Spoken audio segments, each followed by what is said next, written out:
Praise the Lord. Praise the Lord. Praise the Lord. Praise the Lord.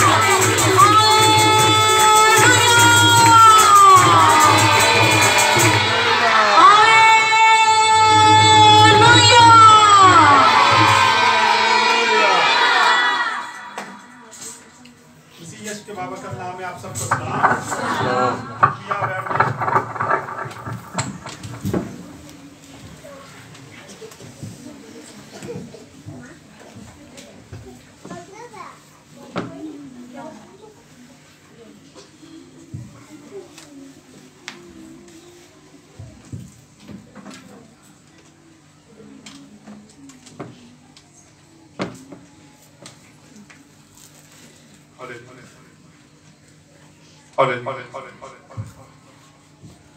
आइए आज खुदावंद के ज़िंदा कलाम में से हम अपनी स्टाफ टीम का देखेंगे और सीखेंगे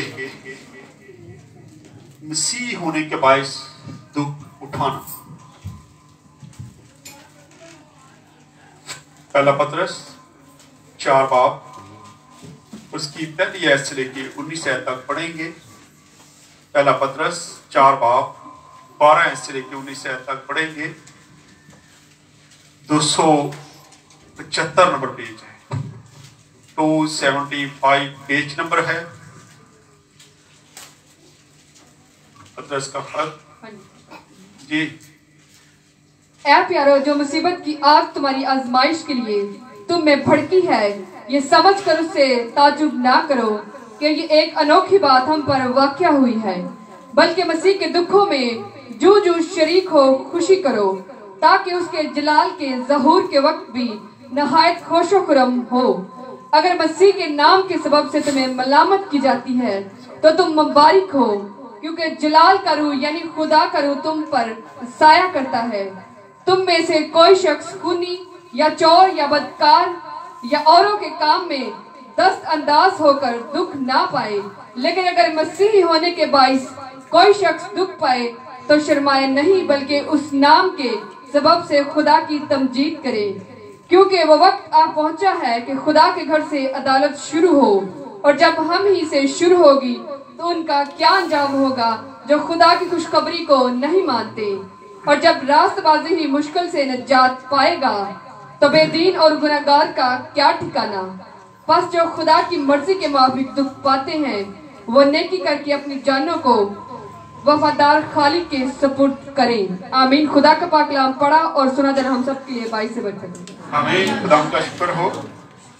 यहाँ पहली आयत में हम देखते हैं 12 आयत में, ऐ प्यारो, जो मुसीबत की आग तुम्हारे आजमाइश के लिए तुम में भड़की है, ये समझ कर उससे तजब ना करो, क्योंकि ये एक अनोखी बात हम पर वाक़या हुई है। कई बार जब ईमानदारों पर कोई मुश्किल आती है तो वो परेशान होते हैं, तजब करते हैं कि हम तो ईमानदार हैं, हम तो मसीही हैं, हम तो खुदा के साथ वफादार हैं, हम पे ये मुश्किल या परेशानी क्यों आई है, और हम गिले शिकवे करना शुरू कर देते हैं। लेकिन हम खुदावंद यीशु मसीह को देखते हैं कि खुदावंद यीशु मसीह के साथ इस दुनिया ने क्या किया, उसने उनके साथ क्या किया, तो हम उससे अफजल नहीं हैं, हम तो उसके पैरोकार हैं। हम कैसे तकाजा कर सकते हैं या उम्मीद रख सकते हैं कि ये दुनिया हमसे मोहब्बत करेगी, यहाँ पे दुख तकलीफ परेशानी नहीं आएगी। क्या दुनिया के रहते हुए जब हम दुनिया में हैं तो अगर हम पे मुश्किल आती है, कोई परेशानी आती है, तो ये कोई बड़ी बात नहीं है, ये कोई अजीब बात नहीं है, ये आम सी बात है। इसलिए हमें सारी बातों को सहने के लिए तैयार रहने की जरूरत है। लेकिन हम तो गिले शिकवों पर उतर आते हैं, खुदा के साथ जाते हैं, खुदा से बातचीत करते हैं, खुदावंद हम कैसे परेशानियों में आ जाते हैं, हम तो तेरे साथ चलते हैं। लेकिन लिखा ये अनोखी बात नहीं है। आए जरा दूसरा तिमोथेयुस उसका 4 बाब उसकी 12 को जरा देखते हैं, 250 नंबर पेज है। तो यहाँ पे लिखा है, बल्कि जितने मसीह यीशु में दीनदारी के साथ जिंदगी गुजारना चाहते हैं वो सब सताए जाएंगे। जो मसीह यीशु के साथ दीनदारी के साथ अपनी जिंदगी बसर करना चाहते हैं वो सारे के सारे क्या होंगे, सताए जाएंगे, दुख पाएंगे, मुश्किल में रहेंगे, परेशानी में रहेंगे। जब हम मसीह के साथ चलते हैं तो हमारे घरों में अक्सर परेशानियां आती हैं, हम पे मुश्किलात आती हैं, लेकिन हम घबराने वालों में से नहीं हैं। हमें दलेरी के साथ आगे बढ़ने की जरूरत है। अगर हम खुदा के साथ चलेंगे तो फिर ही हम पे मुश्किल आती है, और अगर हम इब्लीस के साथ चलते रहते हैं तो इतनी मुश्किल को नहीं आती। ये ज़हन में रखें, क्योंकि इब्लीस उन ईमानदारों पर गोला बारूद अपना जाया करता है जो जहन्नम की आग को बंद करने के लिए हर वक्त दुआ करते हैं, इब्लीस से लड़ते रहते हैं। वो उन पर अपना गोला बारूद इस्तेमाल करता है। वो अपने मोर्चे, अपनी तोपों का रुख उन ईमानदारों की तरफ करता है जो सही तरीके से खुदा के साथ, वफादारी के साथ, दयानतदारी के साथ, खुदा के साथ चल रहे होते हैं। फिर हमारे कारोबार बंद हो जाते हैं, मुश्किलात आती हैं, रुपए पैसे की कमी आ जाती है, अरे में कई बार बीमारी आ जाती है और उससे हम परेशान हो जाते हैं। लेकिन ये आम सी बात है, हमें इससे आगे बढ़ के सोचना है। जब हम जमीन पर रहते हुए दुख पाएंगे तो जब आसमान पे जाएंगे तो हमें एक इनाम मिलेगा, एक इनाम मिलेगा, और हमें इन दुख तकलीफ परेशानियों से क्या बात भागने की जरूरत नहीं है, क्योंकि मसीह होने के लिए हमें दुख पाने की अशद जरूरत है। और फिर आगे बढ़े तो हम थोड़ा थोड़ा देखते जाएंगे। 14 आयत में लिखा है, अगर मसीह के नाम के सबब से तुम्हें मलामत की जाती है तो तुम मुबारक हो, क्योंकि जलाल का रूह यानी खुदा का रूह तुम पर साया करता है। अब हम देखते हैं कि जब हम पे मुश्किल आती है, परेशानी आती है, तो जलाल का रूह क्या हम पे करता है? साया करता है। जब हम मुश्किल में आते हैं, परेशानी में आते हैं, उसी वक्त खुदा का रूह जो है वो हमारे साथ आके खड़ा होता है, वो खड़ा हो जाता है। लेकिन फिर भी हम डर में रहते हैं, हम परेशान रहते हैं। आए एक हवाला देखते हैं कि जब पलूस और सलास पर एक बार मुश्किल आई और परेशानी आई तो क्या हुआ। आए जरा इब्तिदाइया जो कलीसिया थी, जो मसीही थे, जब उन पर मुश्किल आती थी तो वो खुश होते थे, वो खुशी मनाते थे। अमाल 5 बाब और इसकी 40 और 41 आयत पढ़ दे जरा जल्दी से। 144 नंबर पेज है, वाले ज्यादा हैं, जरा पढ़ते जाए इनको। 40 और 41। उन्होंने उसकी बात मानी और रसूलों को पास बुलाकर उनको पिटवाया और ये हुक्म देकर छोड़ दिया कि यीशु का नाम लेकर बात ना करना। बस वो अदालत से इस बात पर खुश होकर चले गए कि हम उस नाम की खातिर बेइज्जत होने के लायक तो ठहरे। हम उस नाम की खातिर बेइज्जत होने के लायक तो ठहरे। आज हम इन तक बातों के लिए तैयार हैं। अगर हम पे कोई मुश्किल आ जाए, हमें कोई बेइज्जत कर दे मसीह के नाम से, तो हम तो सर फाड़ने के लिए तैयार हो जाते हैं। हम तो खुद लड़ाई शुरू कर देते हैं, हम तो खुद जवाब देना पसंद करते हैं। लेकिन यहाँ पे देखते हैं कि खुदा के बंदों ने क्या किया, वो खुश हुए कि हम मसीह के नाम से बेइज्जत होके तो कम से कम निकले हैं ना। आज हमें भी ऐसे कामों के लिए तैयार होने की जरूरत है। हम पीछे देखते हैं कि पहले जब पुराने अहदनामे में खुदा का रूह, खुदा बादल की तरह उनके साथ साथ चलता था और बादल एक साया करके रखता था, लेकिन आज दौर बदल चुका है। आज खुदा के लोगों के साथ हर वक्त रूहुल कुदस मौजूद रहता है। जैसे बादल रहता था, खुदा में यीशु मसीह रहता था बादल की शक्ल में, आज उसने हमें मददगार दे रखा है, और वह मददगार है रूहे हक, रूहुल कुदस, जो हमारे ऊपर अपना साया बनाए रखता है। और जब वो हमारे ऊपर साया बनाए रखता है तो हमें डरने की जरूरत नहीं है। हम पे मुश्किल आती है, हम पे परेशानी आती है, तो हमें दलेरी के साथ उसका मुकाबला करने की जरूरत है। लेकिन हम बहुत जल्दी घबरा जाते हैं, हम गिलों शक्मों पे उतर आते हैं, हम तो परेशानी में मुब्तला हो जाते हैं, गिले करते हैं एक दूसरे के साथ। कई बार हम खुदा से भी गिला करना शुरू कर देते हैं कि हमारे घर में ये मुश्किल क्यों आ गई है। इसलिए आज बहुत जरूरी है कि हम इन चीजों से दूर हट के जरा सोचें। तो आज खुदा का रूह जो है वो हमारे साथ साथ फिर काम करता हुआ हमें नजर आएगा। 16 आयत पढ़ दे जरा बेटा इसकी, पतरस की, जल्दी से।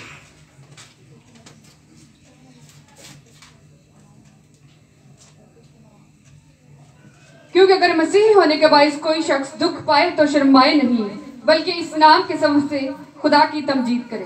हाँ जी, आगे भी पढ़ दे। क्योंकि वो वक्त आ पहुंचा है कि खुदा के घर से अदालत शुरू हो। कहां से अदालत शुरू होने वाली जी? खुदा के घर से, कलीसिया से अदालत शुरू होगी। कलीसिया जो है ये खुदा का घर है, हम खुदा के लोग हैं, हम कलीसिया हैं, हम खुदा के घर में बैठे हैं। लिखा है कि घर से ही अदालत शुरू होगी। जब ईमानदारों पर ही ऐसी मुश्किलात आएंगी, उनकी अदालत की जाएगी, तो उन लोगों का क्या हाल होगा जो खुदा से दूर हैं, जिनको अभी तक खुदा के कलाम का नहीं पता, जो अभी तक ईमान नहीं लेके आए। जब अदालत होगी तो लिखा है अदालत कहां से शुरू होने वाली है? घर से, खुदा के लोगों से। और ईमानदार समझते हैं कि अब हमें कोई मुश्किल आने वाली नहीं, हम पे अदालत नहीं होगी, लेकिन हम पे अदालत होना लाजम है। खुदा का कलाम फरमाता है, लिखा है कि घर से ही अदालत शुरू होगी। पढ़ दे जरा इसको पूरा। और जब हम ही से शुरू होगी तो उनका क्या अंजाम होगा जो खुदा की खुशखबरी को नहीं मानते। जी, उनका क्या अंजाम होगा जो खुदा की खुशखबरी को नहीं मानते। हमें याद रखना चाहिए कि अगर हम खुदा के साथ चलते हैं तो फिर हम पे मुश्किलात भी आएंगी, परेशानियां भी आएंगी, क्योंकि खुदा के घर से ही, खुदा के लोगों से ही अदालत शुरू होने वाली है। लेकिन वो लोग जो अभी तक ईमान नहीं लेके आए, जो खुशखबरी को कबूल नहीं करते, उनका हाल क्या होगा, उनको सोचने की ज्यादा जरूरत है। हमें भी सोचने की जरूरत है, लेकिन उनको ज्यादा सोचने की जरूरत है। आए एक और हवाला देखते हैं, इमसाल 11 बाब और इसकी 31 आयत को जरा पढ़े। क्योंकि सादक जो है, ईमानदार जो है, जब इन पर कोई गुनाह लाजम है, इन पर कोई गुनाह किया होगा तो इनको जमीन पर सजा मिल जाएगी। जैसे कोई बीमारी आ जाएगी, कोई मुश्किल आ जाएगी और उसकी सजा जमीन पर ही मिल जाएगी, लेकिन आसमान पे वो बिल्कुल ठीक होके जाएंगे। पढ़े जरा। देख सादिक को जमीन पर बदला दिया जाएगा। देख सादिक को जमीन पर बदला दिया जाएगा। तो कितना ज्यादा शरीर और गुनहगार को, तो कितना ज्यादा गुनहगार और शरीरों को बदला मिलेगा। क्या सोच है? आज हमें इस बात को सोचने की जरूरत है कि जब ईमानदार ही मुश्किलात से आसमान की बादशाही में दाखिल होंगे, तो वो लोग तो खुदा से दूर हैं, जो उसको नहीं मानते, जो उसकी खुशखबरी को कबूल नहीं करते, उनका क्या हाल होने वाला, या उनका अशर क्या होगा। लिखा है सादक ही जमीन पर क्या करेगा? बदला पाएगा अपने गुनाहों का, लेकिन कितना ज्यादा शरीर और गुनाहगार को मिलेगा। आज हमें जरूरत है कि हम खुदावंद के, जब हम पे मुश्किल आती है, परेशानी आती है, कई बार हम चर्च को छोड़ देते हैं, हम दवा करना छोड़ देते हैं, हम कहते जी आप नहीं जाना जी, कुछ नहीं, रहने दो जी, हम पे तो ये मुश्किलें नहीं खत्म होती, हमारे घर में ये परेशानी खत्म नहीं होती, और हम खुदा के लोगों को मिलना पसंद नहीं करते, हम दूसरी तरफ रुख करते हैं, तो उसका अंजाम बहुत बुरा होने वाला है। इसलिए बहुत जरूरी है कि जब हम पे मुश्किल आती है, परेशानी आती है, तो हमें खुदा पर यकीन करने की जरूरत है। और फिर लूका 13 बाब और उसकी 24 आयत में लिखा है, उसने उनसे कहा जान पहचानी करो कि तंग दरवाजा से दाखिल हो, क्योंकि मैं तुमसे कहता हूं कि बतेरे दाखिल होने की कोशिश करेंगे और ना हो सकेंगे। सारे आसमान की बादशाही में दाखिल नहीं होंगे।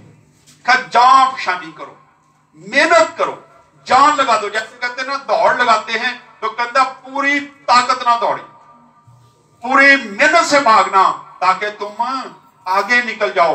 यहाँ पे खुदा भी मशवरा देता है और कहता है कि पूरी जान पहचानी के साथ क्या कर, उस दरवाजे से निकलने की कोशिश कर, क्योंकि वो दरवाजा तंग है, उसमें से गुजरने वाले बहुत हैं, लेकिन बहुत कम लोग हैं जो उसमें से पार गुजर सकते हैं। आज लम्हा है कि हम फिक्र करें कि क्या होने वाला है। जब हम पे मुश्किलात आती है, परेशानियां आती हैं, तो हमें खुदा के खिलाफ बातें करने की जरूरत नहीं है, बल्कि उसका शुक्र किया करें कि कम से कम हम इस लायक तो हैं कि खुदा की वजह से हम पे मुश्किलें और परेशानियां आती रहती हैं। आए एक और हवाला जरा देखते हैं, पहला पतरस 4 बाब उसकी पहली आयत को पढ़े जरा। बस जबकि मसीह ने जिस्म के एतबार से दुख उठाया, तो जब मसीह ने जिस्म के एतबार से दुख उठाया, तो तुम भी ऐसा ही मिजाज इख्तियार करके ऐसा ही मिजाज इख्तियार रखो, हथियार बनो, क्योंकि जिसने जमीन जिस्म के एतबार से दुख उठाया, जिसने जमीन पर जिस्म के एतबार से दुख उठाया, उसने क्या किया? उसने गुनाहों से फरागत पा ली। कई बार खुदा हमारे गुनाहों को माफ करने के लिए हम पे मुश्किलात ले आता है, परेशानियां आ जाती हम पे, हम दुख में मुब्तला हो जाते हैं, लेकिन शायद उस वक्त खुदा हमारे गुनाहों को क्या कर रहा होता है? माफ कर रहा होता है, खत्म कर रहा होता है, ताकि जब ये मेरे पास आए तो ये बिल्कुल बेऐब और बेज़र निकले। इसलिए हमें आज खुदा पर भरोसा करने की जरूरत है। और जब आप में मुश्किल आती है, परेशानी आती है, तो ये कोई अजीब बात नहीं है, ये आम सी बात हमें समझनी चाहिए। क्योंकि जब ईमानदारों पे मुश्किल आती है या परेशानी आती है, तो सबसे ज्यादा परेशान वही हो जाते हैं और वो फिर गिले शिकवे करना शुरू कर देते हैं। मैं बहुत सारे लोगों को जानता हूं जो इन बातों पर यकीन करते और बाद में गिले शिकवे करते, मेरे पास भी कई बार आ जाते हैं। देखें जी, हम तो ये करते हैं, हम तो हदिया भी देते हैं, हम चर्च भी आते हैं, हम दुआ भी करते हैं, लेकिन उसके बावजूद हम पे ही ये मुश्किल क्यों आ गई है? हमारा तो कारोबार बंद हो गया है, हमारे पास रुपया पैसा नहीं है, फलां काम हो गया, फलां काम हो गया है, और हम क्या करते हैं? गिले शिकवे करते रहते हैं। लेकिन हमने अभी पढ़ा कि उन प्लूसरसास जब परेशान होकर निकलते हैं तो कहते हैं कि कम से कम हम खुदा के नाम से बेइज्जत होकर निकले हैं। हमें भी आज इस दुनिया में रहते हुए ऐसी मुश्किलात परेशानियों का सामना करने की जरूरत है। आखिरी वाला पढ़ के इसको खत्म करेंगे। आए मेरे साथ निकालें जरा, बड़ा खूबसूरत वाला है, अक्सर हम इसको पढ़ते भी हैं। फिलिपियों 4 बाब उसकी 13 आयत को पढ़ दें, क्योंकि अगर हमारा यकीन खुदा पर है तो फिर वो हमें ताकत बख्शने की कुदरत भी रखता है। हाँ जी पढ़ें। जो मुझे ताकत बख्शता है उसमें मैं सब कुछ कर सकता हूँ। हाँ जी, क्या कर सकते हैं? जो मुझे ताकत बख्शता है उसमें मैं सब कुछ कर सकता हूँ। कर सकते हैं ना, तो फिर परेशान क्यों रहते हैं? जब मुश्किल आ जाती है, जब पैसे की कमी आ जाती है, कोई बीमारी आ जाती है, तो हम तो गिले शिकवे करना शुरू कर देते हैं। उस वक्त इस आयत को याद रखा करें कि मैं सब कुछ कर सकता हूं, मैं बीमारी से लड़ सकता हूं, मैं परेशानी से लड़ सकता हूं, मैं इब्लीस से लड़ सकता हूं। हम हर वो काम कर सकते हैं जो इस दुनिया में रहते हुए हमें करने की जरूरत है। जो हमारे रास्ते में रुकावटें डालता है, वो सारे काम हम करके आगे बढ़ सकते हैं। इसलिए इस आयत को हमेशा याद रखा करें। आए खुदावंद इस कलाम के वसीला से खुदावंद हम सबको बरकत दे। आए अपने सरों को दुआ करें।